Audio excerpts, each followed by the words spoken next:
Well, folks, it's that time that most of us dread. It's time to get under the covers with Pagan. There should be a little bouncy theme song, but don't have that. Don't have that yet. We're here. There's Mike's been a busy guy doing all sorts of things with Rust Belt, and but in the times when he's not working on Rust Belt or trying to get other games coded to mock me unfairly, he still does the pagan thing and does some pretty great stuff with it. So there's a series of covers that have been released, and we've been kind of working our way through one at a time to just kind of talk about them a little bit more, get a little more background for your enjoyment. There's a link in the description to this video, which get on the official Pagan Music YouTube channel, and you'll be able to find the other ones as well. And this one tonight is Orchid by Black Sabbath is the cover. The musicians are Mike on the theremin and Wassim Rahmani on guitar. And Wassim will be making future appearances as well. He appears a couple more of these covers kind of coming up, and Mike will as well. Mike will also be appearing. So before we go through my hard-hitting journalist questions, any how do you think the first one went? Any if you wanted any adjustments, I didn't bother to check with you. So tough, I guess, or you can try and impose your will. But are we kind of running on track here and how you'd like to do these? Looking good? Yeah, no, I thought the first one went great. Hopefully everybody liked it. At the time we're recording this, it's not out yet, so you guys might have hated it, but hopefully you didn't. Yeah. Yeah. By the time we're recording, it should be out soon though, in our timeline. But so, so I'm not sure what it'll be for your timeline when you see this one, but it's too confusing to consider. But so the artwork on this was cool, and you do most of the artwork for the visualizers and those types of things for these Yeah. covers. Yeah, they're always really appreciate them. I think they're well thought out. This one was particularly intriguing, and so you definitely need to check it out on YouTube, folks. It's a pretty cool visualizer. But so why did you? So you're a Black Sabbath guy. Um, uh, I wouldn't really depict this song as well, any ACDC song, that's they also they don't sound the same, but they're ACDC. But there's a certain vibe to ACDC, a really nice vibe, I think. But this is not what I would consider kind of your standard Black Sabbath fare. But you're a bigger fan than me, so am I off on that, or is this kind of a unique departure for them in terms No, of definitely sound? not standard Black Sabbath fare.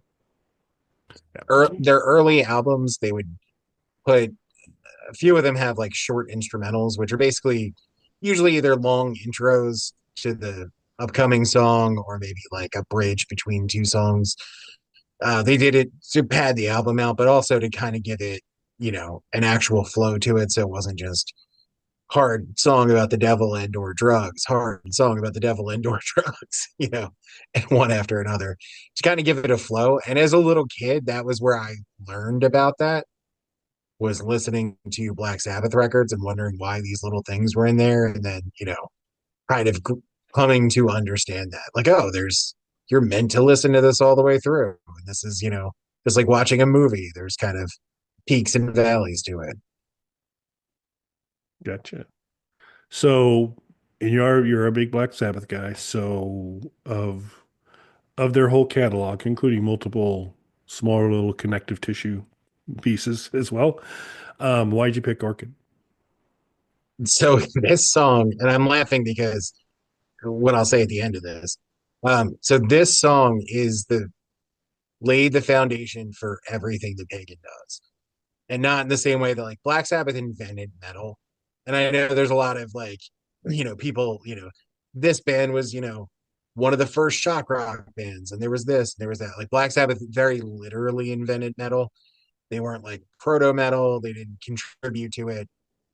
The band, all the music or the core of the music is written by Tony Iommi, the guitar player. Right after they signed their first record deal, he had resigned from his day job so they could go on tour.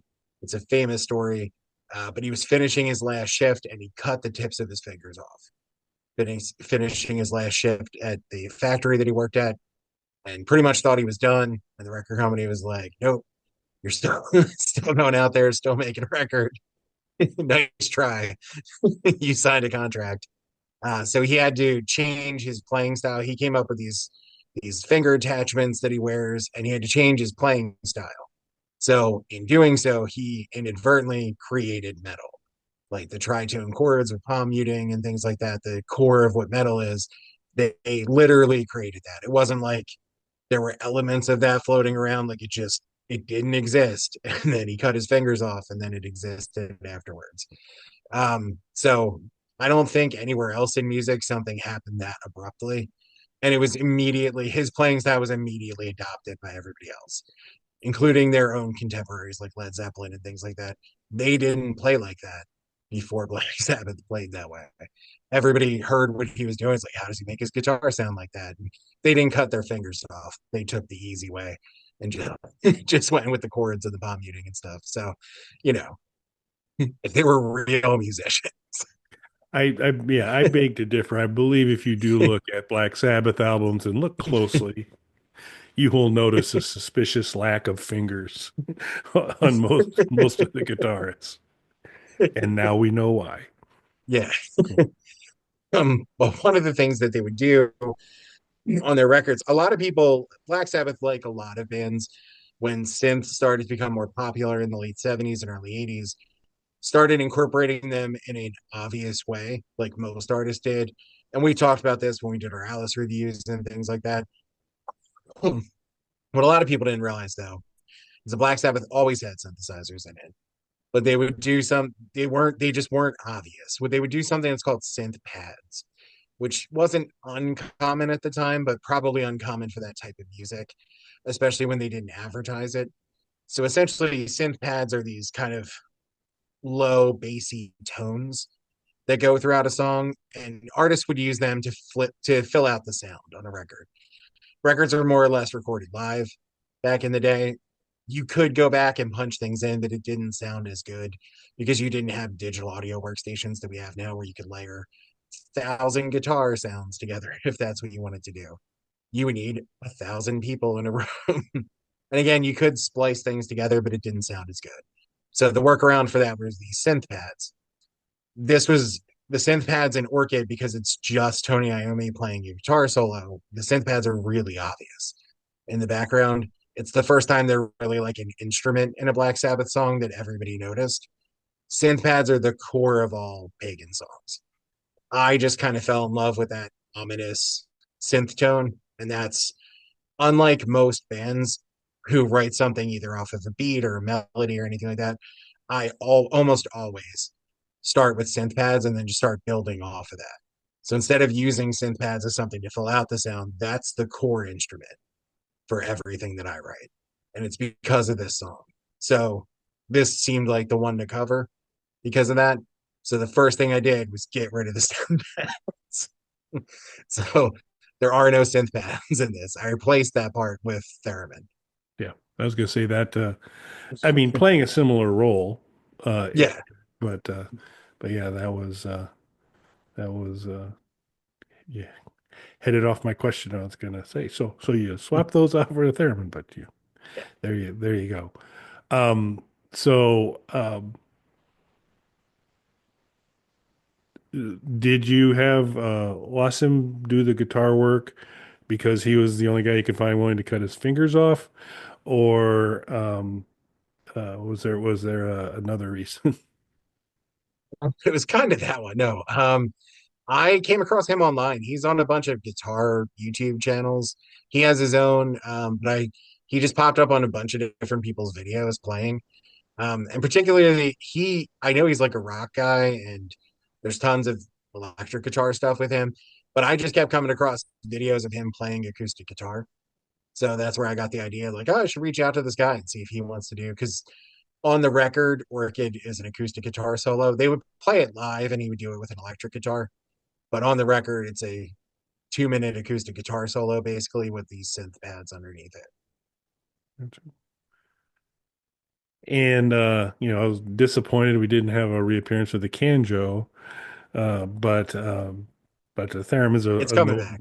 a noble replacement, a good alternative.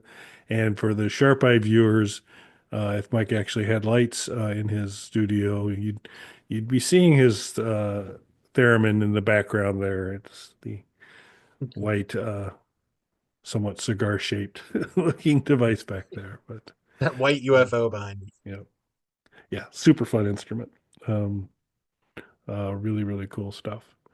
What was your favorite part of making this? playing the theremin. So I've never owned a theremin. I had a theremin app for a tablet that was fun to kind of play around with, but not. It wasn't the quality that I would record for something. Always wanted a theremin, never got one. They're kind of on the expensive side. That's if you play synthesizers, unfortunately, everything is expensive really when you get into synthesizers, especially if you're going more analog stuff, or if you're going with names like Moog, who makes the theremin. Um, Theremins are pricey. They seem to me very difficult to play. So it was something I kind of stayed away from, but I always wanted one. My wife got me that one, played with it a little bit. And because I can convince myself that I can do things whether I should or shouldn't, I was like, I'm good enough to play on a song with this now. I've, I've watched a couple YouTube videos. I think I'm pretty good to go. Yeah, I mean, I would say, you're probably an equal canjo and theremin virtuoso. I think you're doing well with both of Did those. you ever see the Weird Al biopic Yes, where they say multiple times like arguably the most famous accordion player? which I think is fair. So that, yeah, the theremin, I mean, it will always live on with Star Trek, of course, but that's I always associate it with like well Star Trek, but like any kind of like old sci-fi stuff. It's in so many old movie scores, particularly sci-fi stuff. That's what I associate it with. What's cool with the more digital effects and stuff that you have on the modern ones, like I was able to do a bass tone, which is what gives me that lower rumbling that you hear on this song. I didn't have to do like add a bunch of effects to it or anything like that. That was just a digital tone that's built into the theremin. So last question, do you regret not involving me on this song more than Wonderful Tonight, the same Um, or less? right. I would say it's about the same for this one. I don't know how much of a theremin player you are. No, no. Because if you could have taken over the theremin, then I could have snuck some canjo in. Yeah, I mean, but it wouldn't be enough quality because I have a Theremin app as well, and uh, it will it'll likely be making an appearance on a device that I'm attempting to put together, but I don't think it would meet your high standards. However, there is an impact I have on your material in terms of raising it to another level, and this is your second strike, so wonder what's going to happen next song. Don't want to spoil it for you folks, but you're not going to hear me again. So there you go. Excellent. Good. Well, it is a great song. Love it. Check it out, folks. It's out there on YouTube. Leave them some comments out there. Let them know. But prior to, going out in that wild wilderness of YouTube, you're going to want to be able to find your way back to the Bog Panda YouTube channel. And you can set virtual breadcrumbs by subscribing to the Bog Panda YouTube channel, and there'll be a beacon that will guide you back anytime something new's here, and there's something new here every day. It's the world's shortest podcast, hard no, and so that's delivered daily. So long as I stay on track and on schedule, which every once in a while have problems, but check it out. We've got some video game stuff you should check out Mog Panda Vision, some t-shirts and such as well. So lots of links in the description to things. Most important link, of course, is off to Orchid. Be sure and check that out. Let Mike know what you think. And we'll be back to slide under those covers with Pagan again on another show later. Thanks for watching. Thanks, everybody.